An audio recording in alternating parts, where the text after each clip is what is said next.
Bismillahirrahmanirrahim. Assalamualaikum warahmatullahi wabarakatuh. Alhamdulillahi ala ihsanih. Wa syukru lahu ala taufiqihi wa amtinanih. Ashhadu an la ilaha illallah ta'ziman li sya'nih. Wa ashhadu anna Muhammadan abduhu wa rasuluhu da'iyan ila ridwanih. Salawatullahi alaihi wa ala alihi wa ashabihi wa ikhwanih. Segala puji bagi Allah Subhanahu wa taala yang telah mengumpulkan kita pada kesempatan baik ini untuk sama-sama kita belajar mentadaburi firman Allah Subhanahu wa taala, dan kita pada kesempatan kali ini telah sampai kepada surat As-Saff, ya. Surat As-Saff yang merupakan surat yang ke-61 dari urutan Al-Qur'an, dan dia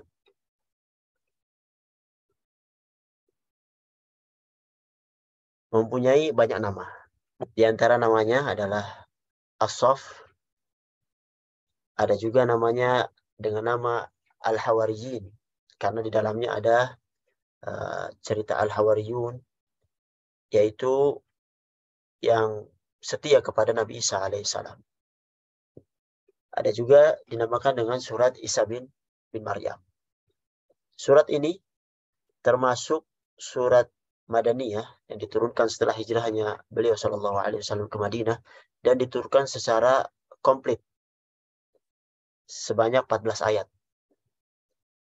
Karena ada surat yang diturunkan tidak langsung sekaligus, seperti misalnya surat Al-Alaq, turunkan 5 ayat dulu, kemudian ayat-ayat yang lain turunkan sesuai dengan keadaan. Begitu juga surat Al-Baqarah misalnya. Tapi surat ini termasuk dari surat yang diturunkan secara sekaligus, yang terdiri dari 14 ayat. Para hadirin rahmatullah subhanahu wa ta'ala, sebelum kita masuk kepada tafsir ringkas, kita tilawah 14 ayat daripada surat As-Saff ini. A'udzu billahi minasy syaithanir rajim. Bismillahirrahmanirrahim. Sabbaha lillahi ma fis samawati wa ma fil ardi wa huwal azizul hakim. يا أيها الذين آمنوا لم تقولون ما لا تفعلون كبر مقتا عند الله أن تقولوا ما لا تفعلون إن الله يحب الذين يقاتلون في سبيله صفا كأنهم بنيان مرصوص. وإذ قال موسى لقومه يا قوم لم تؤذونني وقد تعلمون أني رسول الله إليكم فلما زاغوا أزاغ الله قلوبهم والله لا يهدي القوم الفاسقين. وإذ قال عيسى ابن مريم يا بني إسرائيل إني رسول الله إليكم مصدقا لما بين يدي من التوراة ومبشرا برسول يأتي من بعد اسمه أحمد. فلما جاءهم بالبينات قالوا هذا سحر مبين ومن أظلم ممن افترى على الله الكذب وهو يدعى إلى الإسلام والله لا يهدي القوم الظالمين. yuriduna liyutfi'u nurallahi biafwahihim wallahu mutimmu nurihi walau karihal kafirun. هو الذي أرسل رسوله بالهدى ودين الحق ليظهره على الدين كله ولو كره المشركون. يا أيها الذين آمنوا هل أدلكم على تجارة تنجيكم من عذاب أليم تؤمنون بالله ورسوله وتجاهدون في سبيل الله بأموالكم وأنفسكم ذلكم خير لكم إن كنتم تعلمون يغفر لكم ذنوبكم ويدخلكم جنات تجري من تحتها الأنهار ومساكن طيبة في جنات عدن ذلك الفوز العظيم وأخرى تحبونها نصر من الله وفتح قريب وبشر المؤمنين يا أيها الذين آمنوا كونوا أنصار الله كما قال عيسى بن مريم للحواريين من أنصاري إلى الله قال الحواريون نحن أنصار الله فآمن طائفة من بني إسرائيل وكفر الطائفة فأيدنا الذين آمنوا على عدوهم فأصبحوا ظاهرين. Para hadirin yang dirahmati Allah Subhanahu wa Ta'ala, paling tidak ada 7 poin penting daripada isi surat ini. Yang pertama, menjelaskan bahwasanya semua makhluk itu yang ada di muka bumi ini itu bertasbih kepada Allah Subhanahu wa Ta'ala. Poin yang kedua, bahwasanya kita dilarang untuk berkata tentang apa yang tidak kita lakukan. Terus poin yang ketiga tentang amalan yang dicintai oleh Allah Subhanahu wa Ta'ala, yaitu nanti disebutkan adalah jihad di jalan Allah Subhanahu wa Ta'ala. Dan yang keempat, Allah sebutkan tentang contoh kaum yang menyakiti nabi-nabi Allah Subhanahu wa Ta'ala. Di sini disebutkan Bani Israel yang menyakiti Musa alaihissalam. Kemudian juga menyakiti Nabi Isa alaihissalam yang diutus kepada mereka. Dan yang kelima, tentang berita gembira kepada mereka tentang kedatangan Nabi yang terakhir. Walaupun mereka setelah mengetahui itu, mereka itu mengingkarinya karena satu dan lain hal. Kemudian poin yang keenam tentang pertolongan Allah Subhanahu wa Ta'ala kepada agama ini, agama Islam, dan juga kepada kaum muslimin. Dan terakhir, tentang perdagangan antara Allah Subhanahu wa Ta'ala kepada makhluknya, yaitu dengan jiwa dan harta mereka, yaitu dengan jihad, yang mana jihad merupakan amalan yang dicintai oleh Allah Subhanahu wa Ta'ala.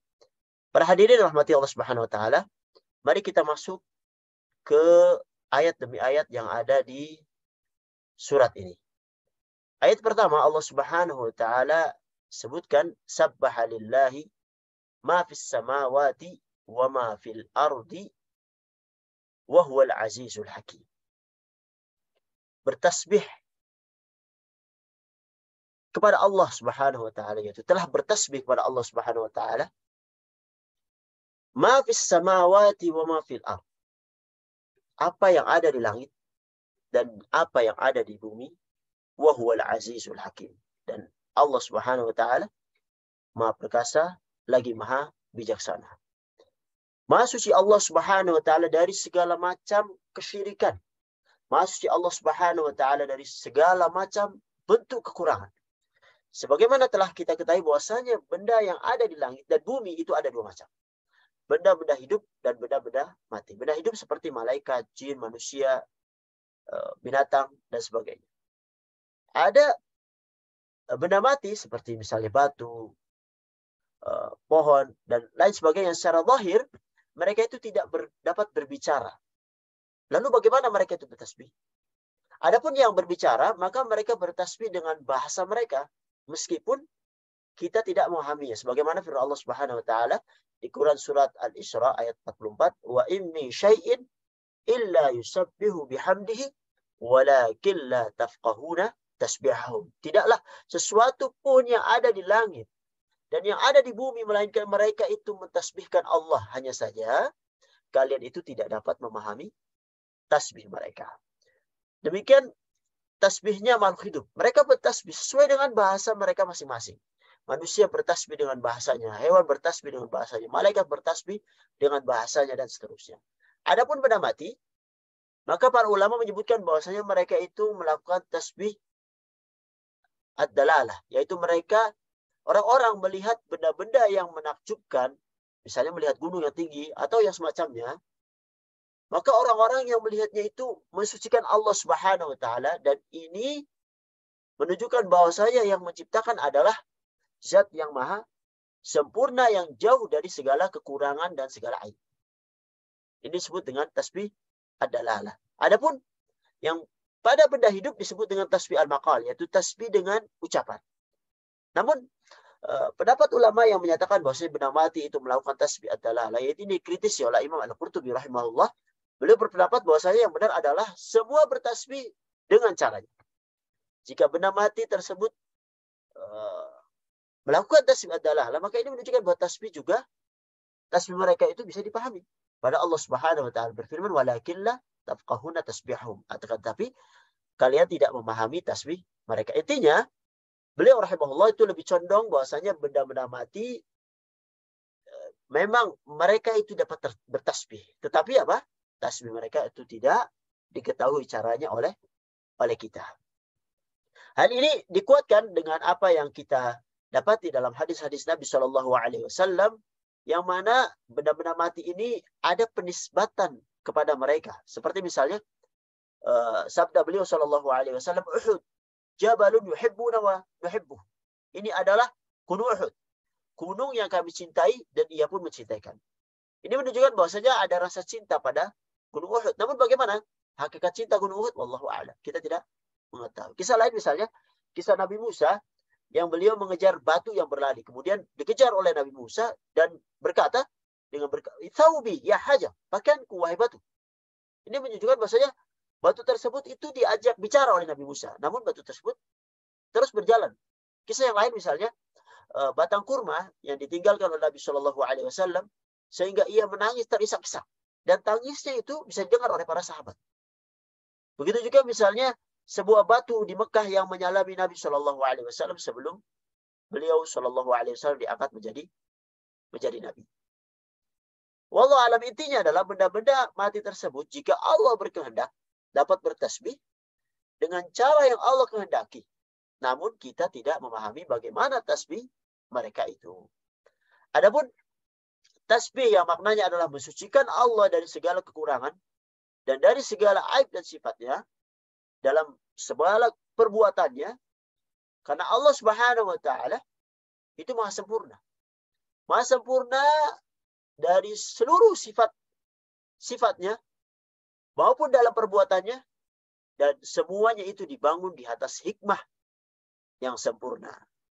Allah sebutkan wa huwal azizul hakim, dan dia maha kuasa lagi maha bijaksana. Al-Hakim memiliki dua makna. Yang pertama, dzul hukmi, yaitu yang menjalankan hukumnya. Yang disifati sebagaimana di ayat yang lain misalnya, la mu'aqqiba li hukmi, tidak ada yang bisa protes terhadap hukum Allah Subhanahu wa taala di Quran surat Ar-Ra'd ayat 41. Atau makna yang kedua, dzul hikmah. Yang pertama dzul hukmah, yang kedua dzul hikmah, yaitu yang memiliki hikmah. Sebagaimana misalnya di Quran surat Al-An'am ayat 149 Allah berfirman, "Falillahil hikmatu al-balighah." Dan bagi Allah hikmah yang tinggi. Yang ini menunjukkan tidaklah ada yang diciptakan oleh Allah Subhanahu wa taala, tidak ada yang ditakdirkan Allah Subhanahu wa taala kecuali terdapat hikmah di baliknya. Maka ketika Al-Aziz digabungkan dengan Al-Hakim, maka tambahlah kesempurnaan lainnya, yaitu keperkasaan Allah Subhanahu wa taala senantiasa disertai dengan hikmah. Hal ini tentunya tidak dimiliki oleh makhluk yang mana yang kuat. Misalnya ada makhluk yang kuat dan perkasa, tetapi dia tidak punya hikmah. Sehingga perbuatannya banyak yang perbuatan yang konyol, perbuatan yang menyakiti. Di sebaliknya misalnya ada manusia yang mempunyai sifat bijak, namun dia tidak memiliki kekuasaan. Dan Allah Subhanahu wa taala menggabungkan dua sifat ini, sifat al-izzah dan al-hikmah. Kemudian beralih ke ayat yang kedua, Allah Subhanahu wa taala lanjutkan, "Ya ayyuhalladzina amanu, lima taquluna ma la taf'alun." Wahai orang-orang yang beriman, mengapa kalian itu mengatakan apa yang kalian tidak kerjakan? Kabura maqtan indallah an taqulu ma la taf'alun. Sungguh besar kemurkaan di sisi Allah jika kalian mengucapkan apa yang kalian tidak kerjakan. Ayat ini memiliki asbabun nuzul, sebagaimana yang diseriwayatkan oleh Al-Imam Ad-Darimi di dalam Musnadnya dan At-Tirmidzi dalam Sunannya dari Muhammad bin Katsir dari Al-Awazi, dari Yahya bin Abi Katsir dari Abu Salam dari Abdullah bin Salam. Beliau dahulunya adalah seorang Yahudi, kemudian masuk Islam. Beliau berkata, "Qa'adna nafaru min ashabi Rasulillah sallallahu alaihi wasallam fanatadzakar." Kami para sahabat Rasulullah SAW pernah duduk saling bermudzakarah. Lalu sebagian dari mereka berkata, "Faqulna law na'lam ayyul a'mali ahabba ila Allah la'amilnahu." Seandainya saja kami mengetahui amalan yang sekiranya paling dicintai oleh Allah, niscaya kami akan lakukan. Kemudian turunlah ayat ini. Fa'anzalallahu sabbaha lillahi ma fis samawati wa ma fil ard wa huwa al-azizul hakim. Ya ayyuhalladzina amanu lima taquluna ma la taf'alun kabura maqtan indallah an taqulu ma la taf'alun. Para hadirin yang rahmati Allah Subhanahu wa taala, hadis di atas merupakan sebab nuzul bagi ayat ini yang mana menunjukkan bahasanya para sahabat itu ingin mengetahui amalan yang paling dicintai oleh Allah Subhanahu wa taala sehingga apa? Sehingga mereka mengamalkannya. Tetapi apa? Ternyata Allah Subhanahu wa taala sebutkan di ayat-ayat terakhir daripada surat ini bahwasanya yang dicintai oleh Allah Subhanahu wa taala dari amalan adalah jihad. Sebagaimana di ayat yang terakhir, ya ayyuhalladzina amanu hal adullukum ala tijaran tunjikum min adzabin alim tu'minuna billah wa rasulih wa tujahiduna fi sabilillah bi amwalikum wa anfusikum. Ternyata ketika turun ayat ini mereka tidak mampu. Mereka tidak mampu untuk mengamalkan ayat tersebut, maka turunlah ya ayyuhalladzina amanu lima taquluna ma la taf'alun kabura maqtan indallah an taqulu ma la taf'alun. Al-Imam Al-Qurtubi menyebutkan 3 penafsiran dari ayat ini. Yang pertama, sesuai dengan asbabun nuzul, bahwasanya para sahabat itu berangan-angan ingin mengetahui amalan dicintai oleh Allah Subhanahu wa taala. Tetapi apa? Setelah diwajibkan jihad, sebagian dari mereka itu tidak mampu melaksanakannya. Makanya di dalam Quran surat Muhammad ayat 20 Allah sebutkan wa yaqulu alladziina aamanu, yang semisal dengan ayat ini ya, laula nuzilat suratun fa idza unzilat suratun muhkamatun wa dzukira fiha al-qital ra'aita alladziina fi qulubihim marad yanzuruna ilaika nadhara al-maghsyi 'alaihim min al-maut fa aula lahum. Dan ada orang-orang yang beriman yang berkata, seandainya saja diturunkan suatu surat, maka ketika diturunkan surat yang jelas dan disebutkan di dalamnya ada jihad, maka engkau melihat orang-orang yang ada penyakit di dalam hatinya itu, mereka melihat ke arah engkau seperti pandangan orang yang mau pingsan. Karena apa? Karena takut mati. Fa'aula lahum. Maka celakalah bagi mereka itu. Di ayat yang semisal dengan ini, misalnya di Quran surat An-Nisa ayat 77, Alam tara ila alladziina qila lahum kufu aydiyakum wa aqimus shalah wa atuz zakah. Falamma kutiba alaihimul qital idza fariqun minhum yakhshawna an-nas ka khasyatillah aw ashadda khasyah. Tidaklah engkau perhatikan orang yang telah dikatakan kepada mereka, tahanlah tangan kalian dari berperang dan tegaklah salat dan tunaikan zakat. Tapi tatkala diwajibkan perang atas mereka, tiba-tiba sebagian mereka itu takut kepada manusia, maksudnya pada musuh mereka. Sebagai mereka takut kepada Allah dan mereka berkata, faqalu rabbana lima katabta alaina al-qital laula akhartana ila ajalin qarib. Mereka berkata, wahai Rabb kami, mengapa engkau wajibkan perang atas kami? Seandainya engkau tangguhkan saja perang itu beberapa waktu lagi. Kurang lebih seperti ayat-ayat yang seperti ini juga ada di Quran surat Al-Ahzab, misalnya ayat 15, walaqad kanu ahadullah min qabl la yuwalluna al-adbar wa kana ahdullahi mas'ula. Dan sesungguhnya mereka sebelum itu telah berjanji pada Allah, mereka tidak akan berbalik ke belakang, mundur, lari dari peperangan. Dan ada perjanjian Allah, perjanjian dengan Allah akan diminta pertanggungjawaban. Jadi para hadirin rahmati Allah Subhanahu wa taala, yang kedua, Al-Imam Al-Qurtubi menyebutkan penafsirannya bahwasanya yang dimaksud adalah yakni orang yang nazar sesuatu atau menjanjikan sesuatu. Adapun yang nazar itu ada dua. Misalnya nazar mutlak. Nazar mutlak adalah orang yang bernazar bahwa jika dia misalnya ini mendapatkan gaji misalnya, maka ia akan melakukan ini. Atau berkata seorang misalnya, pada bulan ini saya akan mengkhatamkan Quran misalnya. Maka jika ada orang yang bernazar mutlak seperti ini, maka ketika dia tidak melaksanakannya, maka dia masuk ke ayat ini, kabur maqtan indallah an taqulu ma la taf'alun. Sungguh besar kemurkaan Allah jika kalian mengatakan sesuatu yang tidak kalian lakukan. Atau nazar muqayyad, itu nazar yang bersyarat. Seperti orang mengatakan misalnya, ya Allah, jika aku sembuh dari penyakit, niscaya aku bersedekah. Atau misalnya, kalau aku naik pangkat, aku naik haji misalnya. Para ulama khilaf tentang hukum nazar ini, apakah wajib ditunaikan atau tidak. Yang lebih tepat, nazar ini tetap harus tunaikan. Jika ia tidak menunaikannya, maka ia mendapatkan murka dari Allah Subhanahu wa ta'ala. Yang ketiga, disebutkan oleh Imam Qurtubi bahwasanya maksudnya adalah orang yang mengaku telah melakukan amalan yang sebenarnya dia tidak pernah melakukannya. Misalnya, dia tidak pernah sedekah, tapi dia mengatakan bahwasanya ini mahat saya yang bersedekah, saya yang menyumbang. Atau misalnya, dia mengaku-ngaku ini telah membangun panti asuhan misalnya, atau hal-hal kebaikan misalnya, padahal dia tidak pernah menyumbang atau membangun sama sekali. Dan ini adalah perbuatan tercela yang mengaku-ngaku sesuatu yang telah ia tidak kerjakan, ini mendapatkan kemurkaan Allah Subhanahu wa ta'ala. Ada satu sisi yang penting juga dari ayat ini, yaitu teguran untuk para da'i. Dan ini untuk saya pribadi dan ikhwas sekalian dan teman-teman yang menyuruh kepada kebaikan. Yang mana kita sering menyampaikan sesuatu yang kadang-kadang kita tidak melaksanakannya.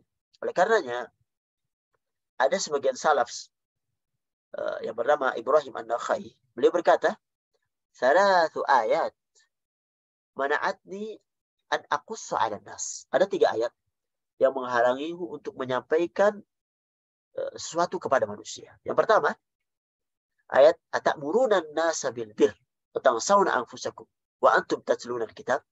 Di Quran surat Al-Baqarah ayat 44. Apakah kalian memerintahkan manusia untuk melakukan kebajikan dan kalian melupakan diri kalian sendiri sedangkan kalian membaca Alkitab? Afala ta'qilun? Apa kalian tidak berpikir? Ayat yang kedua, tentang perkataan Nabi Syuaib, wa ma uridu an ukhalifakum ila man anhaakum an. Dan aku tidak ingin menyelisihi kalian dengan mengerjakan apa yang aku larang. Di Quran surat Al-Hud, surat Hud ayat 88. Kemudian ayat yang ketiga yaitu ini. Lima taquluna ma la taf'alun. Oleh karenanya Tidaklah kita tidak seperti lilin. Bagaimana lilin itu? Lilin itu menerangi sekitarnya, namun apa? Dia lupa akan dirinya sendiri, dan dia membakar dirinya sendiri tanpa bisa menerangi apa yang dia terangi dari sekelilingnya itu. Oleh karenanya, ada sebuah hadis sahih yang diriwayatkan oleh Imam Bukhari dan Muslim, dan ini sangat mengerikan sebenarnya, Masya Allah. Saya juga mudah-mudahan kita semua terhindar daripada hadis ini. Yaitu bahwasanya yuja'u birrajuli yaumal qiyamah. Semoga Allah menyelamatkan kita semuanya. Akan didatangkan seorang pada hari kiamat. Fa yulqa finnar. Lalu dilemparkan ke neraka. Fatandaliqu aktabuhu finnar. Dan ususnya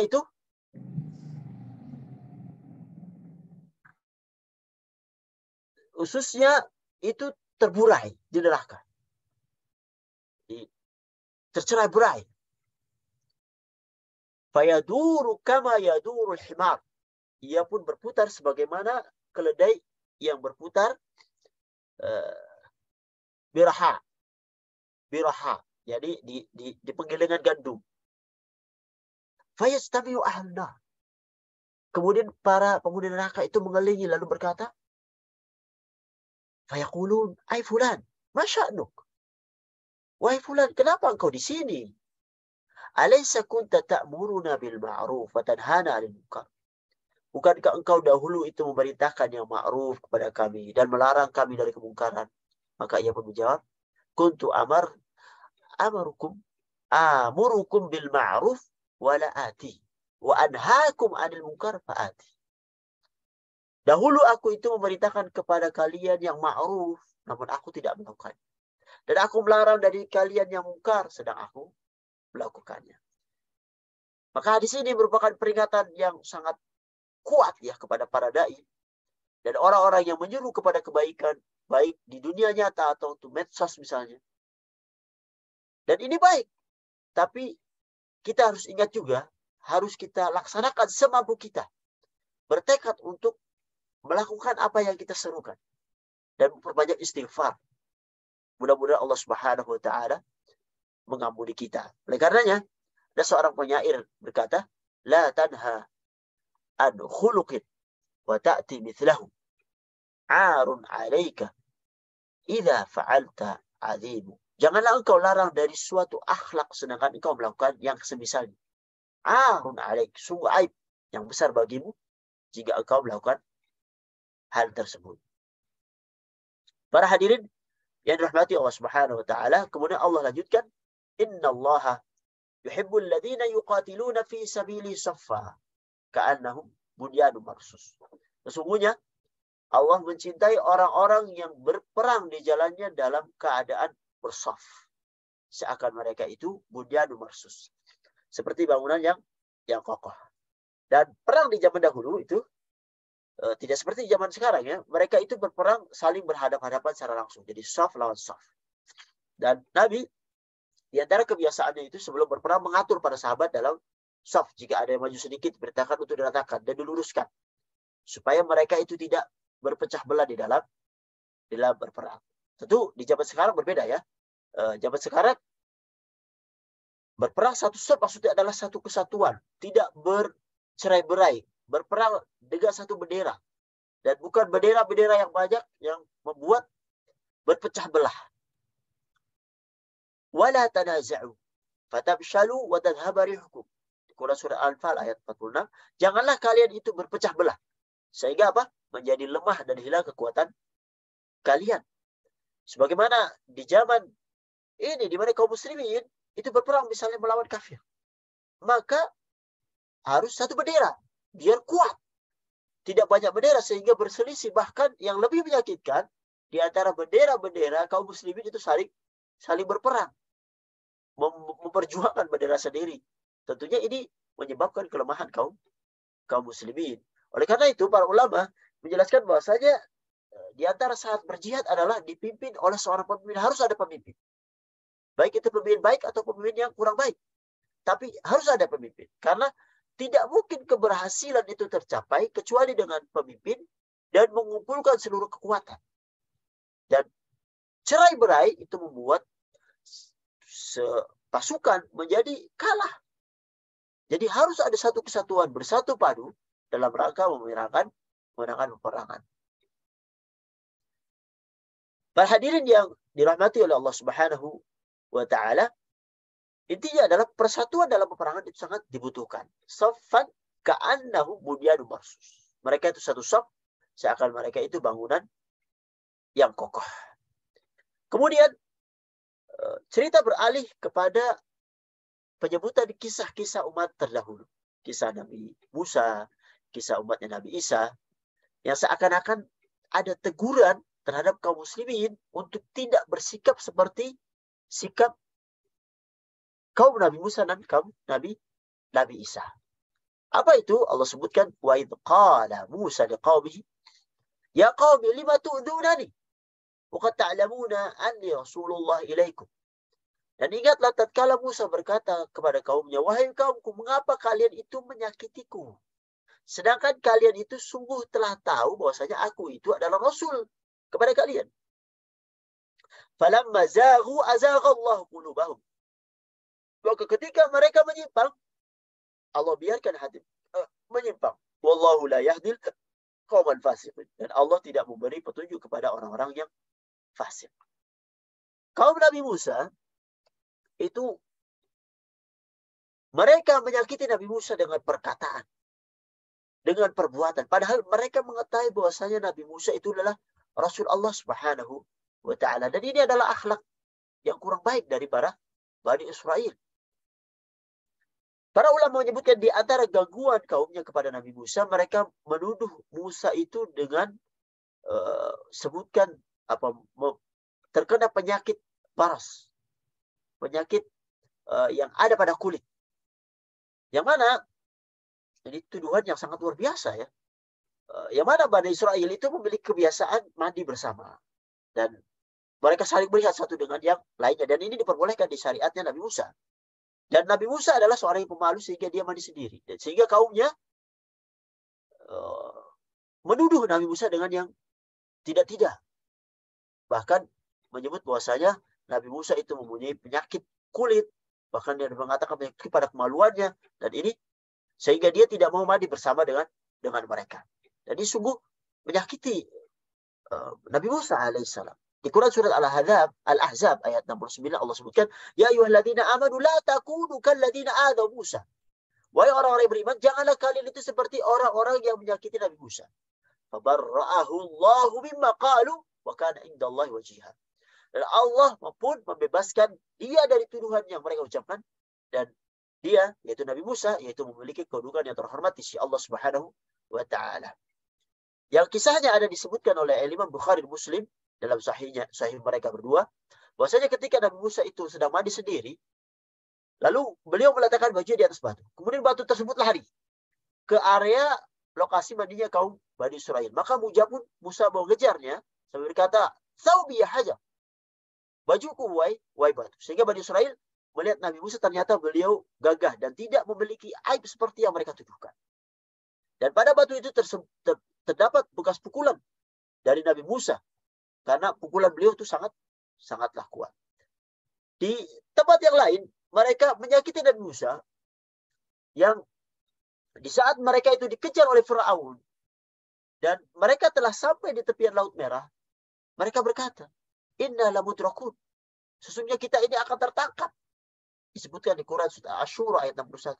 Maka Musa menjawab, "Qala kalla, inna ma'i rabbi sayahdi." Musa berkata, sekali-kali tidak.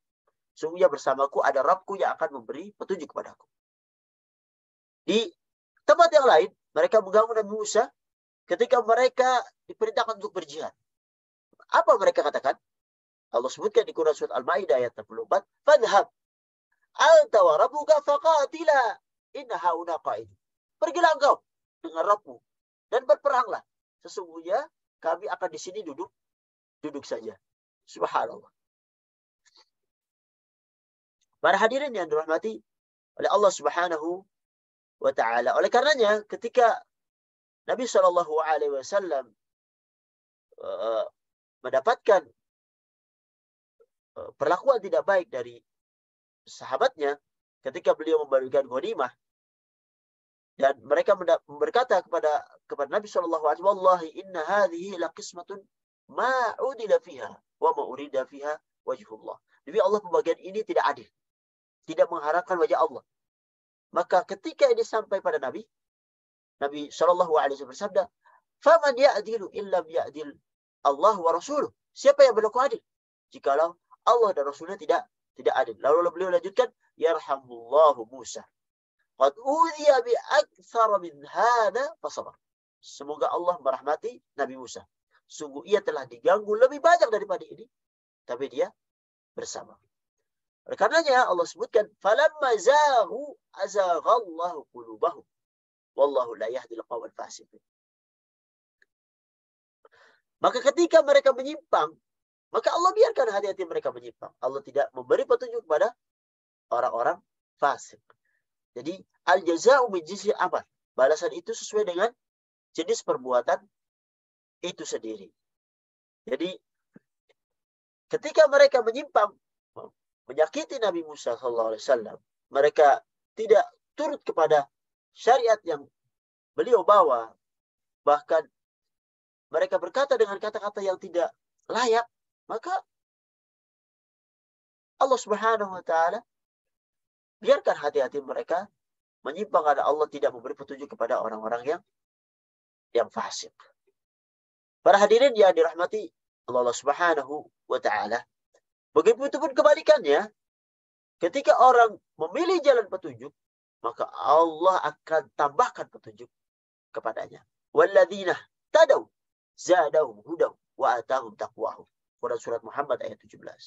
Dan orang-orang yang mendapatkan petunjuk, niscaya Allah akan tambahkan petunjuk bagi mereka dan memberikan balasan kepada mereka atas ketakwaan yang mereka lakukan.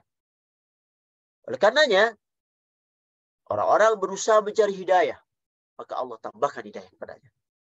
Wa may yu'min billah yahdi qalbah. Di Quran surat At-Taghabun ayat 11. Barang siapa beriman kepada Allah, niscaya Allah akan berikan hidayah kepada hatinya. Begitupun sebaliknya, seperti yang dilakukan Bani Israel, ketika mereka menyimpang, maka Allah tidak memberi petunjuk kepada orang-orang yang fasik. Kemudian Allah Subhanahu wa taala memberikan contoh lain, yaitu pengikutnya Nabi Isa alaihissalam, di mana ada yang menjadi hawariyin yang menolong Nabi Isa, ada juga yang mengganggu Nabi Isa. Allah Subhanahu wa taala sebutkan di ayat yang ke-6, "Wa idh qala Isa ibn Maryam ya bani Israil, inni Rasulullah ilaikum musaddiqan lima baina yaday min at-Taurah wa mubasysyiran bi rasulin ya'ti min ba'di ismuhu Ahmad." Dan ingatlah tatkala Nabi Isa bin Maryam itu berkata, "Wahai Bani Israel, sungguh aku adalah Rasul Allah kepada kalian, yang diutus sebagai pembenar yang ada di Taurat, wa mubasysyiran bi rasuli ya'ti min ba'di ismuhu Ahmad, dan sebagai pemberi kabar gembira tentang Rasul yang akan datang yang bernama Ahmad. Falamma ja'ahum bil bayyinat qalu hadza sihrun mubin." Ketika keterangan-keterangan itu datang kepada mereka, mereka berkata ini adalah sihir yang nyata. Nabi Isa adalah nabi terakhir dari kalangan Bani Israel. Orang Yahudi itu berharap nabi yang diutus akan mengajak perang bersama mereka itu sebagaimana Nabi Daud, sehingga mereka itu bisa membuat kerajaan dan mengalahkan bangsa Romawi. Tapi apa? Nabi Isa tidak sesuai dengan harapan mereka. Nabi Isa itu orangnya lemah lembut, mengajarkan tauhid, mengajarkan akhlak yang mulia, tidak memerangi orang Romawi. Akhirnya apa? Mereka pun tidak puas. Mereka menuduh Nabi Isa dengan sebutan anak zina. Naudzubillah min dzalik. Padahal tentang kehadiran Nabi Isa ini sudah ada di kitab yang terdahulu, yaitu kitab Taurat.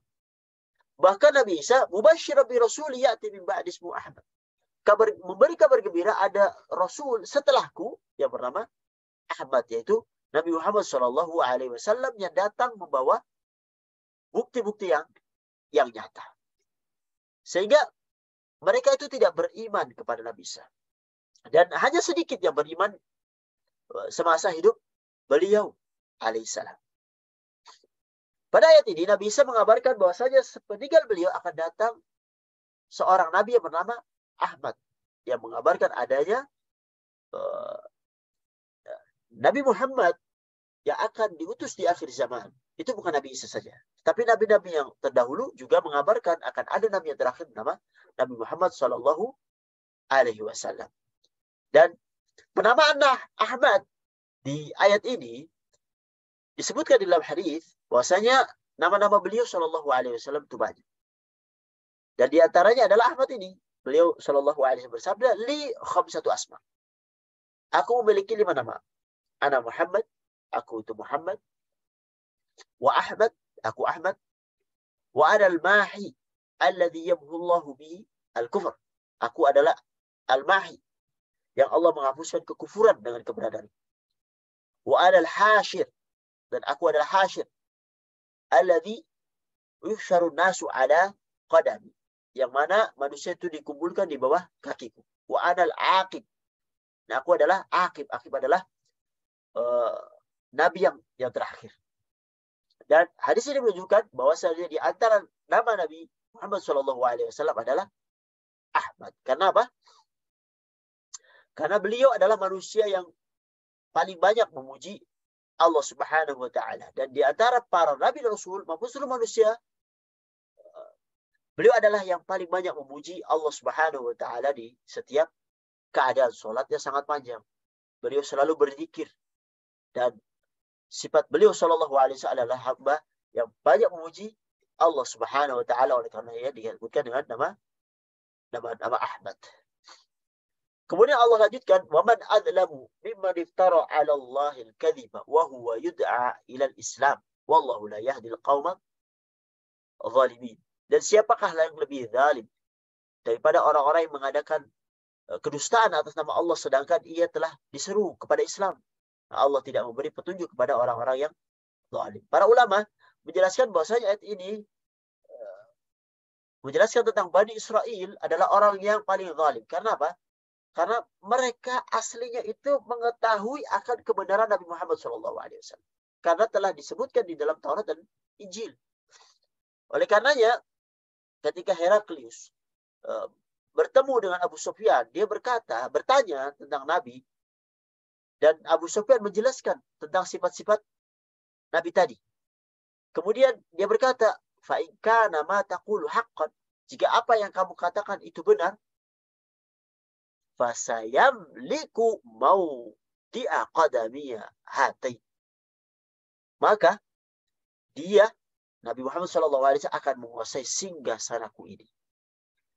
Sungguh waqad kuntu a'lam annahu kharij, sungguh aku tahu bahwasanya ia akan keluar atau telah keluar.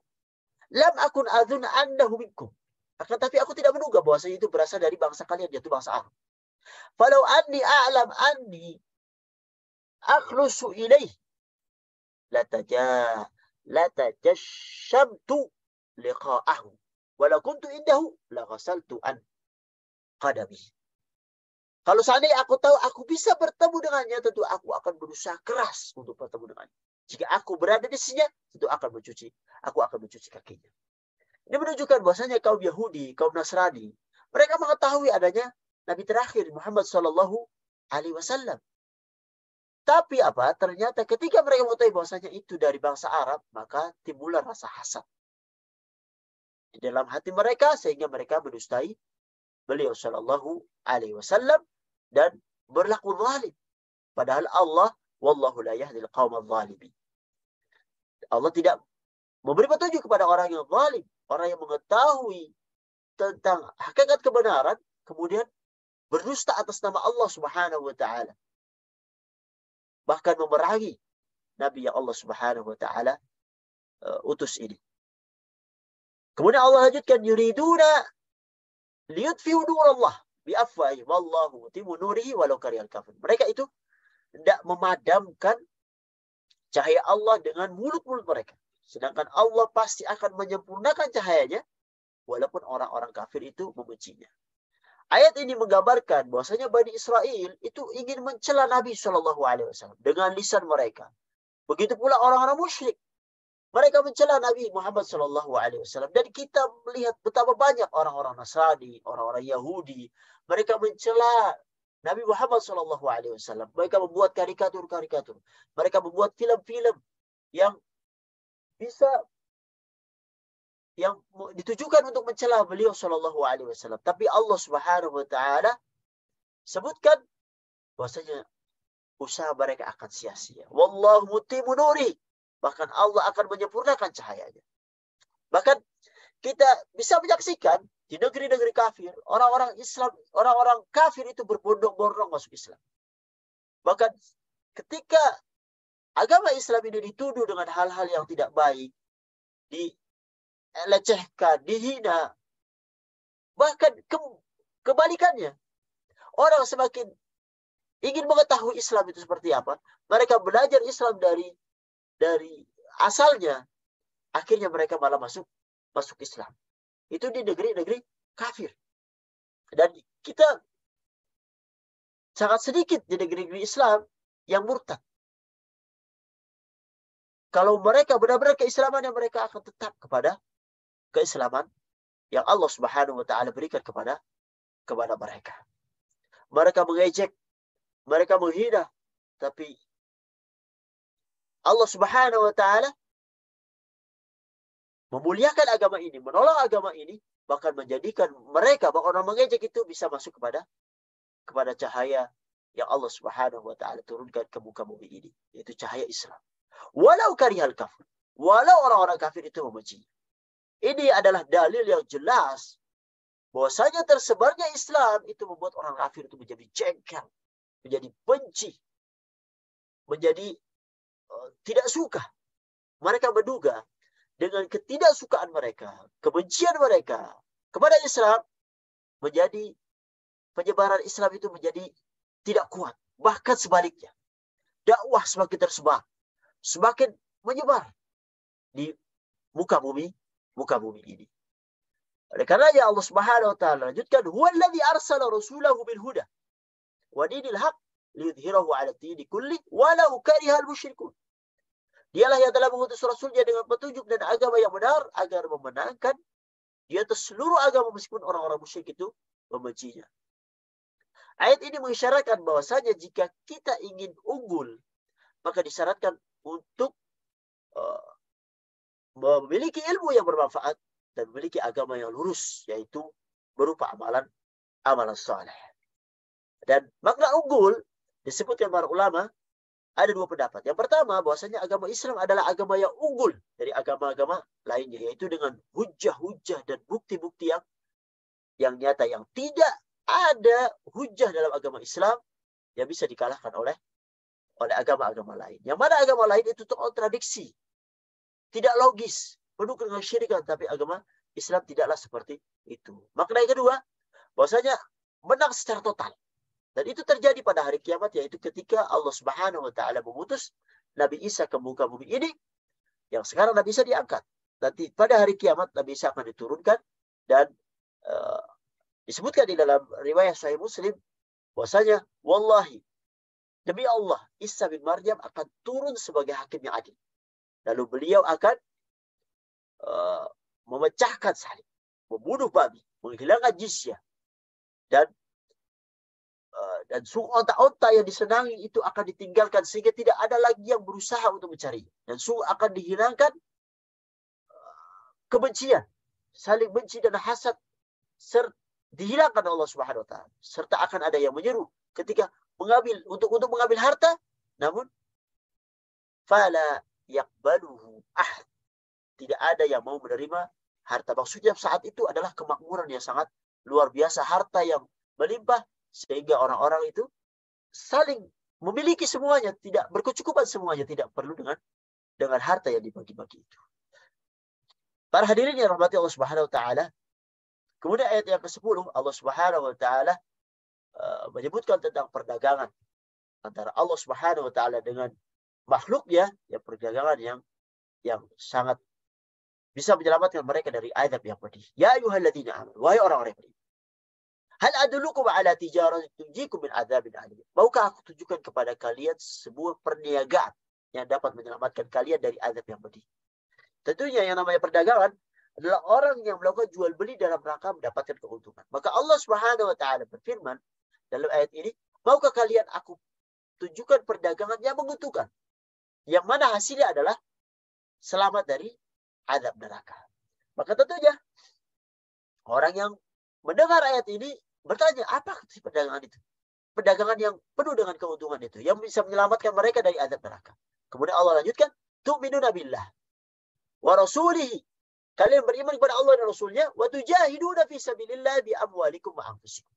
Kemudian kalian berjihad di jalan Allah dengan harta kalian dan jiwa-jiwa kalian. Dzalikum khairul lakum in kuntum ta'lamun. Maka demikian itu lebih baik bagi kalian jika kalian mengetahuinya. Dalam ayat ini Allah menyebutkan barang dagangannya. Jika kalian mau menjual jiwa dan harta kalian, maka kalian akan mendapatkan surga. Yang keuntungannya, kalian akan selamat juga dari neraka jahanam. Kemudian Allah tutup dengan dzalikum khairul lakum in kuntum ta'lamun. Yang demikian itu lebih baik bagi kalian kalau kalian itu mengetahuinya. Keuntungan yang lain, yaghfir lakum dzunubakum. Niscaya Allah akan mengampuni dosa-dosa kalian. Wa yudkhilkum jannatin tajri min tahtihal anhar. Dan kalian akan dimasukkan ke surga yang mengalir di bawahnya itu anhar, sungai-sungai. Wa masakin thayyibatan fi jannati adn. Dan tempat-tempat tinggal di jannati adn, tempat tinggal yang baik di surga adn. Dzalikal fawzul azim. Itulah kesuksesan yang azim, yang besar, yang agung. Wa ukhra tuhibbunaha nasrun minallahi fatun qarib wa basyiril mu'min. Dan keuntungan yang lainnya yang akan kalian sukai adalah pertolongan Allah, nasrun minallah. Wa fathun qarib, dan kemenangan yang dekat. Wa basyiril mu'min. Maka berilah kabar gembira kepada kaum mukminin.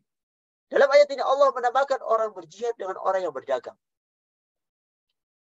Di ayat yang lain Allah Subhanahu wa taala sebutkan misalnya di Quran surah At-Taubah ayat 111, "Innallaha ashtara minal mu'minina anfusahum wa amwalahum bi anna lahumul jannah." Sungguh Allah membeli kaum muslimin jiwa-jiwa mereka, kaum mukminin jiwa-jiwa mereka dan harta mereka dengan memberikan surga kepada mereka. Yuqatiluna fi sabilillah fayaqtuluna wa yuqtalun. Mereka berperang di jalan Allah, mereka terbunuh atau membunuh.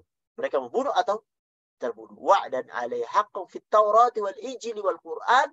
Ini adalah janji Allah yang benar yang ada dalam Taurat, Injil dan Quran. Wa man awfa bi ahdihi min Allah fastabshiru bi bai'ikum alladhi bay'atum bi wa dzalika huwal fawzul 'adzim.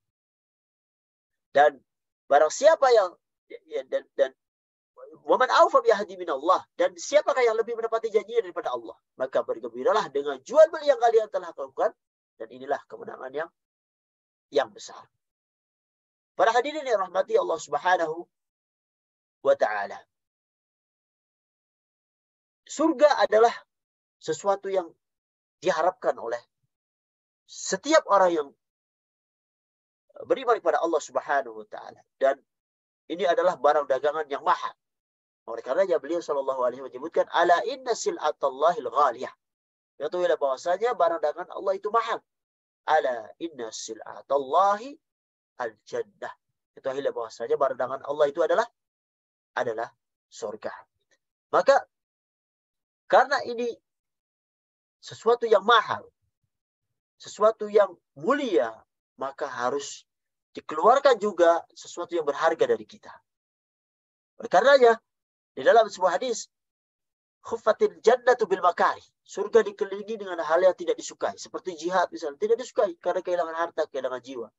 Sedangkan neraka, wa khuffatin nar bisyahwat. Sedangkan neraka itu dikelilingi dengan syahwat-syahwat.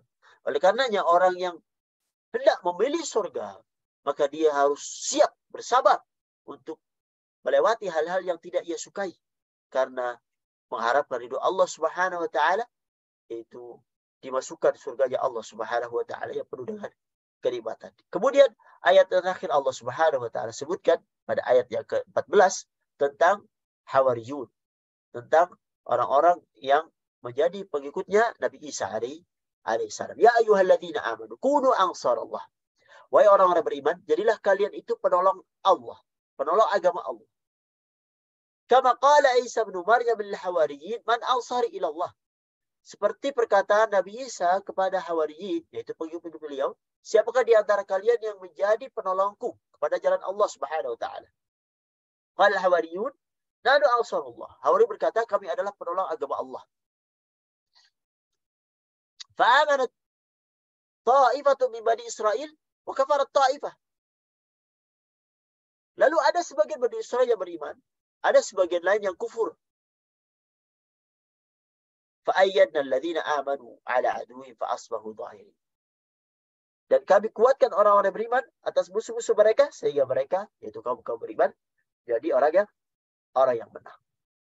Makna hawari di sini adalah orang-orang yang terdekat, orang yang khusus, orang yang spesial.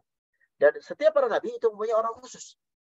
Dan Nabi kita Muhammad SAW juga punya inna likulli nabiyyin hawari. Sungguh setiap nabi itu memiliki hawari orang khusus. Wa inna hawari az-Zubair. Dan hawariku adalah Zubair. Para ulama menjelaskan tentang ayat ini bahwasanya setelah Nabi Isa diangkat oleh Allah Subhanahu wa taala, maka sebagian Bani Israel ada yang beriman dan sebagian lagi ada yang kufur. Bahkan sampai derajat kesyirik pada Allah Subhanahu wa taala. Mereka terbagi menjadi 3 golongan. Golongan pertama yang mengatakan bahwasanya Nabi Isa adalah Allah Subhanahu wa taala. Golongan yang kedua mengatakan bahwasanya Isa adalah anak Allah Subhanahu wa taala. Golongan yang ketiga mengatakan bahwasanya Isa adalah Tuhan yang satu dari 3 Tuhan. Di dalam Al-Quran 3 hal ini disebutkan. Di Quran surat Al-Maidah ayat 72 menyebutkan kelompok yang pertama. Laqad kafara alladziina qalu innallaha huwal masih ibnu Maryam. Sungguh telah kafir orang-orang yang berkata bahwasanya Isa adalah huwal masih ibnu Maryam. Sesungguhnya Allah adalah Isa anak Maryam. Golongan yang ketiga yang mengatakan bahwasanya satu dari 3, bahwasanya Isa adalah Tuhan yang satu dari 3 Tuhan, dan seperti itu. Di Quran surat Al-Maidah ayat 73, laqad kafara alladziina qalu innallaha tsalitsu tsalatsa. Sungguh telah kafir orang beriman, sungguhnya Allah adalah Tuhan yang satu dari 3 Tuhan. Adapun kelompok yang kedua yang mengatakan bahwasanya